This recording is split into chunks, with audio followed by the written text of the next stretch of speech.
सालों से टेक की दुनिया में एक डिवाइस का जिक्र बार बार होता है, लगभग एक अफवाह की तरह। एप्पल का फोल्डेबल आईफोन। हाँ बिल्कुल, सैमसंग, वन प्लस, गूगल सब इस रेस में कुछ जीत रहे हैं, कुछ कह सकते हैं लड़खड़ा रहे हैं। और हम सब जानते हैं कि एप्पल जब ट्रैक पर उतरता है तो वो सिर्फ दौड़ने नहीं आता, वो रेस की नियम बदलने आता है। तो आज हमारे पास जो भी लीक्स हैं, रिपोर्ट्स हैं, पेटेंट फाइलिंग्स हैं, मैं उनमें से एक सवाल का जवाब ढूंढने की कोशिश करूंगी। क्या एप्पल सिर्फ एक और फोल्डेबल फोन बना रहा है या फिर वो सच में कुछ ऐसा ला रहा है जो हमें हैरान कर देगा, जैसा उन्होंने सालों पहले आईफोन एक्स के साथ किया था। एग्जैक्टली। चलिए आज इसी पहेली को सुलझाते हैं। जरूर। तो शुरू करते हैं सबसे बेसिक आइडिया से। ये डिवाइस आखिर है क्या? सुनने में तो बहुत सिंपल है। हाँ, बंद करो तो आईफोन और खोलो तो एक मिनी आईपैड।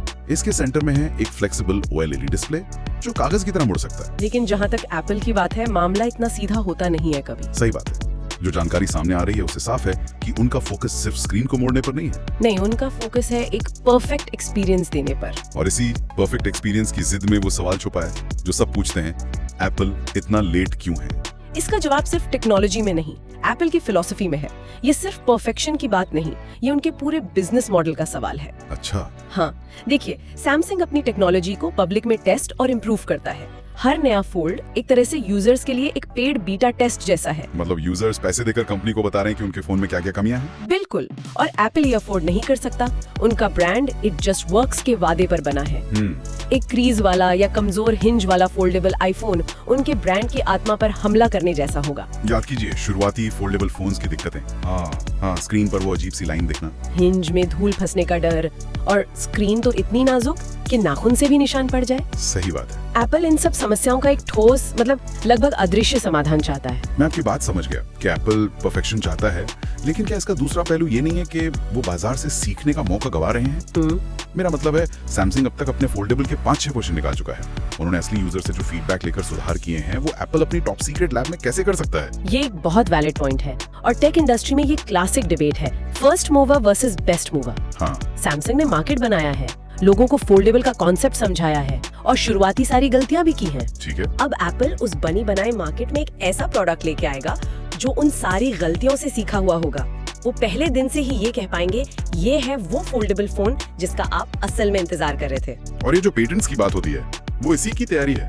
बिल्कुल, पेटेंट्स तो सालों से फाइल हो रहे हैं और कुछ तो साइंस फिक्शन फिल्म जैसे लगते हैं। जैसे कि एक पेटेंट सेल्फ हीलिंग स्क्रीन का है जो छोटे मोटे स्क्रैच खुद ठीक कर लेगी। अरे वाह। दूसरा एक बहुत ही कॉम्प्लेक्स गियर सिस्टम वाले हिंज का है। सोचिए, ये कोई दरवाजे का कब्जा नहीं है, ये एक लैपटॉप के हिंज जैसा है, लेकिन उसे इतना पतला होना है कि वो फोन में फिट हो जाए, इतना मजबूत कि लाखों बार खुले बंद हो, और इतना सील्ड कि रेगिस्तान की धूल का एक कण भी अंदर ना जा पाए। ये इंजीनियरिंग का एक छोटा सा चमत्कार बनाने जैसा है। एप्पल बस उस चमत्कार को परफेक्ट करने में लगा है। ठीक है, तो ये साफ है कि वो लॉन्च से पहले हर कमी दूर करना चाहते हैं। हाँ। लेकिन मान लेते हैं उन्होंने ये सब कर लिया, वो परफेक्ट हिंज बना लिया, बिना क्रीज वाली स्क्रीन भी बना ली, तो आखिर ये डिवाइस हाथ में लगेगा कैसा? इसके डिजाइन के बारे में क्या तस्वीर उभरती है? जो सबसे मजबूत लीक है वो एक बुक स्टाइल फोल्डेबल का है, यानी किताब की तरह खुलने वाला। हाँ, बंद होने पर इसकी बाहरी स्क्रीन करीब 6.5 इंच की होगी। बिल्कुल रेगुलर आईफोन जितनी। एग्जैक्टली।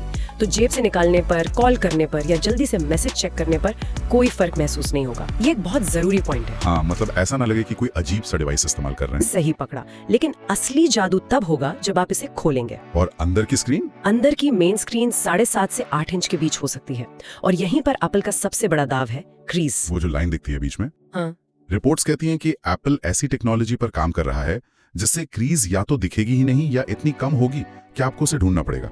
अगर वो ये कर पाए तो ये एक बहुत बड़ा गेम चेंजर होगा। ये जो ड्यूल स्क्रीन का आइडिया है, इसे यूजर एक्सपीरियंस के नजरिए से कैसे देखें?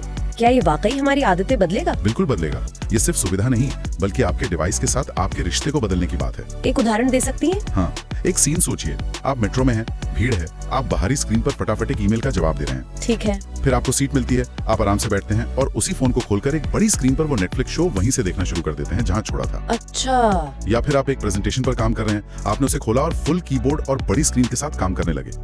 ये जो एक डिवाइस का अलग अलग सिचुएशन में रूप बदलना है, यही इसका कोर एक्सपीरियंस है। मतलब आईफोन और आईपैड दोनों एक ही डिवाइस में? बिल्कुल ठीक है। एक खूबसूरत डिजाइन और स्मूथ एक्सपीरियंस एक बात है, लेकिन हम जानते हैं कि एप्पल का असली जादू हमेशा हार्डवेयर और सॉफ्टवेयर के तालमेल में रहा है। सही बात है। परफॉर्मेंस और सॉफ्टवेयर के बारे में क्या अनुमान है? देखिए, परफॉर्मेंस की चिंता तो एप्पल के साथ कभी होती नहीं है। हम A18 या शायद A19 बायोनिक चिप की उम्मीद कर सकते हैं, जो किसी भी लैपटॉप को टक्कर दे सके। आराम से।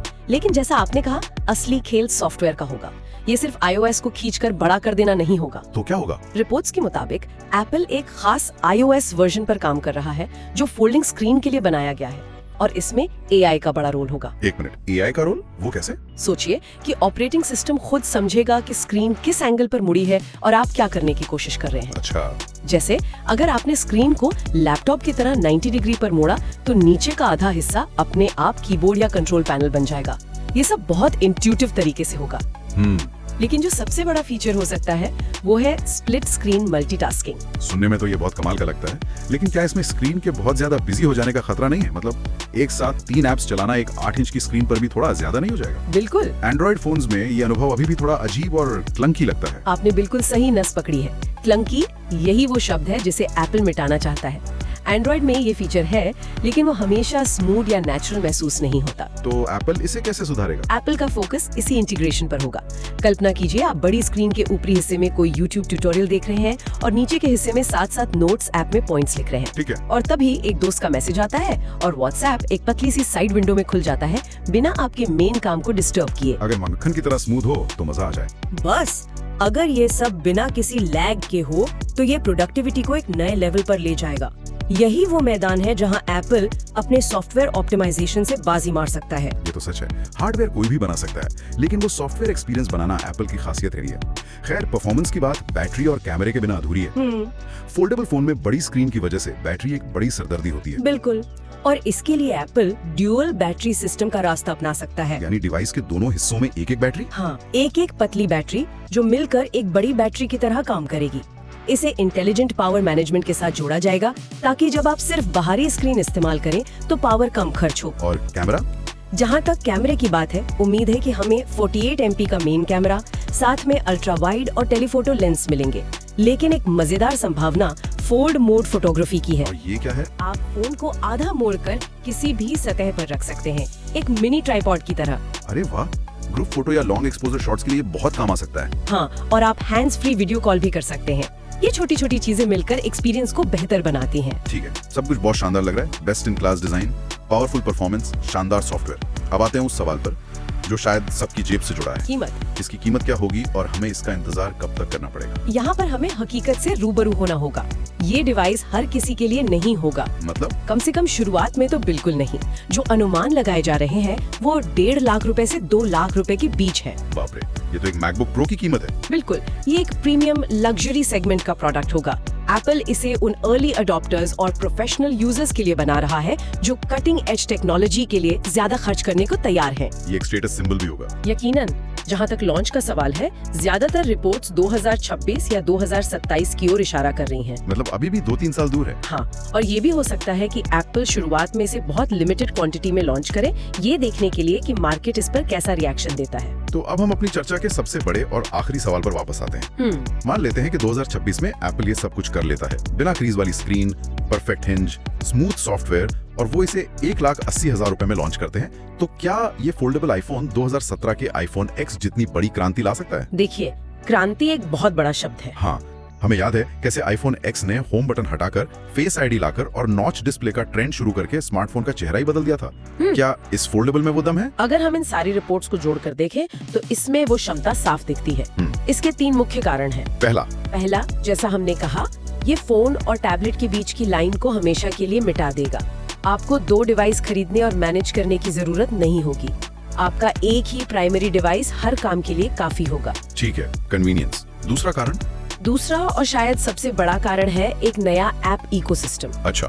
जैसे ही लाखों लोगों के हाथ में फोल्डिंग स्क्रीन वाले आईफोन आएंगे, डेवलपर्स ऐसे एप्स बनाना शुरू कर देंगे जिनकी हम आज कल्पना भी नहीं कर सकते। Video editing apps, drawing apps, games, सब कुछ इस नई ड्यूल स्क्रीन रियलिटी का फायदा उठाने के लिए फिर से डिजाइन किया जाएगा। ये प्रोडक्टिविटी और क्रिएटिविटी की एक नई लहर ला सकता है। और तीसरा कारण है मेन स्ट्रीम बनाना। आज फोल्डेबल फोन एक टेक गीक्स तक सीमित चीज है। वो कूल है लेकिन आम नहीं है। हाँ, ये तो है। एप्पल के पास वो ताकत है कि वो किसी भी टेक्नोलॉजी को अपनाकर उसे ग्लोबल ट्रेंड बना दे। अगर एप्पल का फोल्डेबल फोन सफल होता है तो ये सिर्फ एप्पल के लिए एक हिट प्रोडक्ट नहीं होगा। तो क्या होगा? ये फोल्डेबल फोन की पूरी कैटेगरी को मुख्य धारा में ले आएगा। फिर शायद 2030 तक हर कंपनी का फ्लैगशिप फोन फोल्डेबल ही होगा, ठीक वैसे ही जैसे आईफोन X के बाद हर फोन में नॉच या पंच होल आ गया था। तो इस पूरी बातचीत का सार यही निकलता है कि एप्पल का फोल्डेबल आईफोन सिर्फ एक मुड़ने वाली स्क्रीन के बारे में नहीं है। नहीं, बिल्कुल नहीं। ये हार्डवेयर और सॉफ्टवेयर के इतने गहरे इंटीग्रेशन का एक प्रयास है जो एक सहज, पावरफुल और शायद हमारी आदतों को बदलने वाला एक्सपीरियंस दे सकता है। ये स्मार्टफोन की मौजूदा परिभाषा को फिर से बदलने की कोशिश हो सकती है, जहां आपका डिवाइस आपकी जरूरत के हिसाब से अपना रूप और काम दोनों बदल सके। बिल्कुल। और इसी के साथ हम अपने श्रोताओं के लिए एक सवाल छोड़ जाते हैं। जरूर। हम अक्सर ये चर्चा करते हैं कि क्या एक फोन टैबलेट बन सकता है, लेकिन शायद सोचने वाली बात यह है कि जब हमारा मुख्य डिवाइस अपना आकार और उद्देश्य तुरंत बदल सकेगा, तो हमारे एप्स और हमारी डिजिटल आदतों को कितना बदलना होगा। शायद असली क्रांति डिवाइस में नहीं, बल्कि उसे इस्तेमाल करने के हमारे तरीकों में आएगी।